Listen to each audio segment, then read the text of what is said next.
It started with a message. His coworker was being a little too sweet. Subtle, but clearly interested.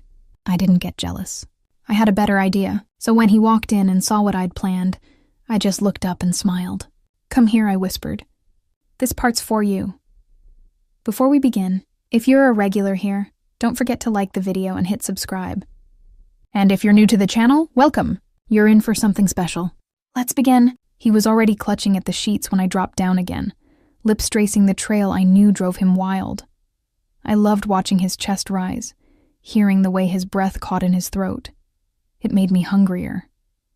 Every sigh, every twitch, every reaction was mine. I knew what he liked. I knew how to hold him there, right on the edge, just long enough to make him lose control. By the time I climbed back on top of him, his eyes were glassy, his hands roaming my hips like he couldn't decide whether to hold on or let go. He didn't have to choose. I made the decision for both of us, and when he finally gave in, pulling me closer, whispering my name like a playa, I smiled. Afterwards, we collapsed into a tangle of breath and skin. The sheets kicked to the floor. "You're unreal," he murmured, still catching his breath. That might have been the best ever. I leaned over him, kissed high chest, and grinned. "You say that every time." Well, he smirked. "You keep proving me right." I pushed up on one elbow and reached for his phone on the nightstand. "Actually, there's something I want to show you. I saw this move the other night. I think you'll like it." I unlocked the screen, but before I could pull up the video, a notification lit up. "Sophie, you were so funny today. I swear you always make my day better." I paused. Sophie. I clicked the thread, curiosity taking over. Her messages weren't explicit. Nothing anyone could call out directly. But the tone, the timing, the emojis, the way she constantly complimented him, there was no mistaking it. She wasn't just friendly. She was interested. And what surprised me most was him. He wasn't flirting back. Not really. But he wasn't stopping it either. He seemed amused, flattered, and maybe, just maybe, he liked the attention. "You know she's flirting with you, right?" I said, scrolling through the thread. He glanced over, still catching his breath. "Who is Sophie from work?" I turned the screen so he could see. "You always make my day better. Come on." He squinted at the phone. "That's just Sophie being nice." I smirked. "Really? Is it normal for her to say you light up her afternoons and send winky faces?" He laughed. "I guess I never thought about it like that." "She's not exactly subtle," I said, leaning over him again. "And you're not exactly stopping her." "I didn't think it meant anything," he said, still smiling. "It's kind of flattering, I guess." I leaned in close, my voice dropping. "Oh, you like being the office crush." His eyes widened, caught between guilt and amusement. "What?" "No, I mean, maybe a little." I grinned, dragging my fingers down his chest. "Don't worry, babe, I get it. I'd flirt with you too." "You do," he said, grinning. I kissed him softly, then whispered, "And now I'm going to show you something even better." He raised an eyebrow. "Better than what we just did?" I didn't answer. I just slid lower down his body. Slower this time, keeping eye contact as I moved between his thighs. He looked stunned, curious, eager, a little nervous. I tilted my head and said, "I want to try what I saw. Let me handle it." The next morning, I woke up alone. My husband had left early to meet a client. He wouldn't be at the office. Sophie would. I lay in bed a little longer thinking about those texts, the emojis, the way she leaned into every message.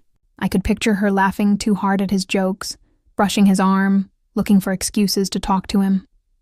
And I wasn't jealous. I was curious. He had no idea what she wanted, but I did. And I also knew what he would want, what he'd never admit out loud, but would lose his mind if it actually happened. And me, I'd be lying if I said I hadn't wondered.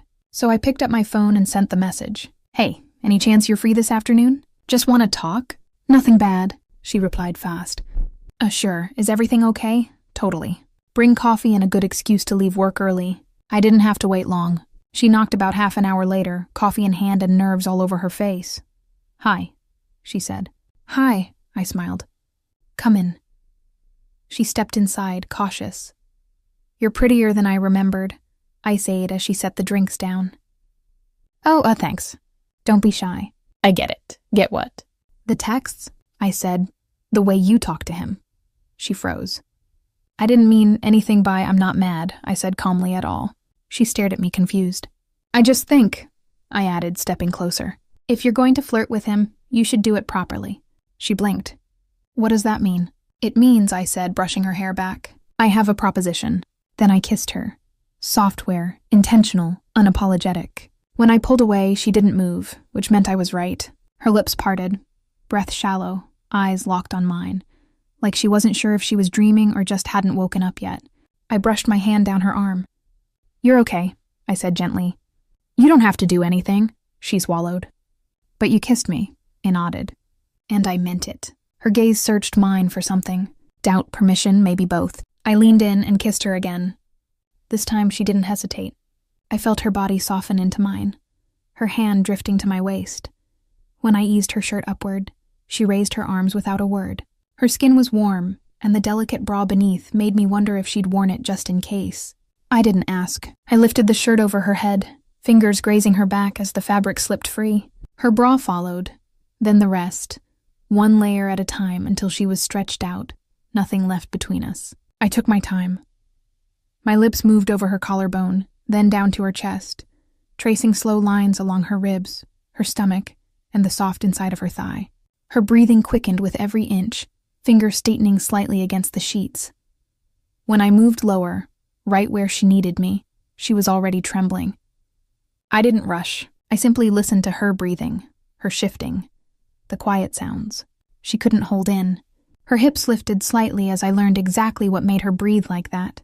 Her back tensed, her hands gripped the bedding, and then she let go, quietly, completely, every part of her giving in at once. I stayed there a moment, resting my head near her hip, as she gently tangled her fingers in my hair. That was, she whispered, breath uneven. I know, I murmured. Just breathe. The room stayed still for a while. I eventually sat up, my fingertips trailing lightly along her side. She turned toward me, cheeks still warm. I've never done anything like that. I smiled. You handled it beautifully, she laughed under her breath.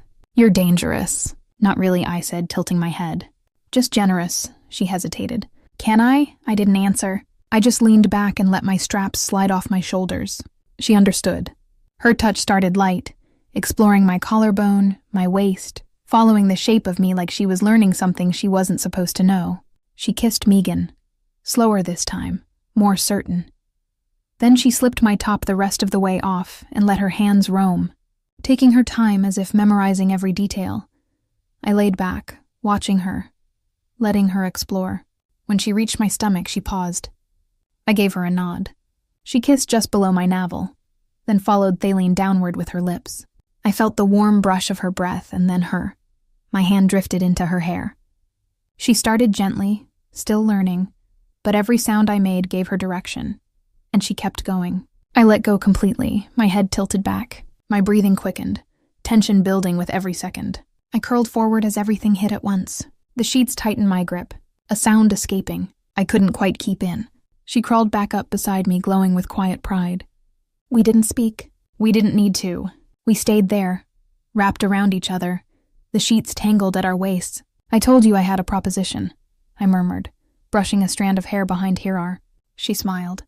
I thought you meant like coffee. I was about to answer when the front door opened downstairs. She stiffened. I didn't. I met her gaze with a calm smile. Relax, I said. This part's for him. Footsteps climbed the stairs. A moment later, he appeared in the doorway. His eyes widened. I sat up slowly, still bare, the heat of everything we'd shared still clinging to me skin. I looked straight at him, then patted the space beside us. Come here, baby, I said softly. You're going to Levithis. He stood in the doorway like he'd walked into a dream and wasn't sure he was supposed to be there. I walked to him slow and bare, the warmth of Sophie's mouth still humming under my skin. I didn't speak. I just kissed him. Soft, sure, inviting. He didn't move at first, but when I unbuttoned his shirt and pushed it from his shoulders, he let it fall. When I knelt to undo his belt, he breathed in sharply, and when I stood, took his hand and led him to the bed, he followed. Wide-eyed and silent, Sophie was already lying back, hair tousled, watching him with a mixture of curiosity and nerves. I looked at her. Help me, I said. She nodded and moved toward him. I kissed his neck as she lowered herself slowly. He gasped the moment she reached him, his hands grabbing the sheets, his chest lifting. Beneath my touch. "It's okay," I whispered in his ear. "Let us take care of you." His body twitched under her, breath catching in his throat. He looked at me stunned. I kissed him again, deeper this time, steadying him as she continued. His hand found my back. It stroked his hair and whispered, "You're doing so well." His head tilted back. He moaned softly, breath broken and helpless. Sophie looked up. Her lips were wet, her eyes wide. I smiled. "No, it's your turn." "Lie back," I said gently. Sophie stretched out across the bed, breath shallow, legs parting just enough. She looked up at him, uncertain. "He's nervous," I told her. "So are you. But you both want this." I turned to him, reached for his hand and whispered, "She wants you. Go to her." He nodded slowly, climbing over her with deliberate care. She reached up as he settled above her, her hands trembling slightly. I knelt beside them and ran my hand along his back. "Take your time," I whispered. She reached for him and their bodies met. He froze. I leaned in close. "It's okay. She can take you." His hips eased forward and Sophie moaned, fingers straightening at his sides. "She's more than ready for you," I whispered into his shoulder. "See how she holds you?" He began to move slow and steady, and Sophie gasped beneath him. I climbed over her carefully, one knee at a time, positioning myself just above her mouth. He paused to adjust, making room for me. And then her lips began to move, and I felt her. I gasped, dropping my hands to his chest as he thrust deeper, and I leaned in to kiss him, our mouths meeting just above the tension building between us. "You're inside her?" I whispered between kisses. "And she's inside me. Can you feel us both?" He nodded, breath shaking, lost between the two of us. Eventually I slid off and let them breathe. "Your turn," I said to Sophie, guiding her up. "Take control." She climbed on top of him, one knee at a time, then eased herself down, breath catching as she settled. His head fell back, eyes wide, hands finding her hips. She started to move slow, cautious. "Nice and easy," I murmured, sitting beside them. "Let it build." Sophie found her rhythm, rocking gently, her hair falling forward. I kissed his cheek, stroked his chest, watched his muscles tighten under her. "She's beautiful like this," I whispered, "isn't she?" He didn't answer. He couldn't. He was breathing too fast, blinking like he couldn't believe it was real. Sophie picked up speed. His hand slid along her sides, barely holding on. I leaned close, kissed his neck, whispered in his ear, "Taken, loved. That's what you are right now." His mouth parted again. Sophie gasped above him, her breath matching his. I watched them both, his jaw clenching, her body rising and lowering in perfect rhythm. I saw it building. His hands tightened around her waist. His breath caught. His legs shifted beneath her. "He's close," I whispered. Sophie didn't stop. She kept moving, keeping him right there. I cupped his face in my hands, kissed him hard. "Finish him, baby," I whispered to her. Sophie dropped down once more, her breath unsteady. His whole body tensed, his head pressed back into the mattress, his fingers locking around her, a sound escaping his throat. Half breath, half surrender, and then he let go. Sophie collapsed on top of him. I curled up beside them, brushing his damp hair from his forehead. His eyes finally opened. I kissed him once, slow, deep, and full of every promise I just kept. Then I whispered, "That's what you get for being such a good husband. Be honest. If you walked in and saw that, would you hesitate or jump right in? What would you do in his place? Tell me in the comments. I'll be reading. And if you enjoyed the story, don't forget to like, subscribe, and turn on notifications. Thanks for being here.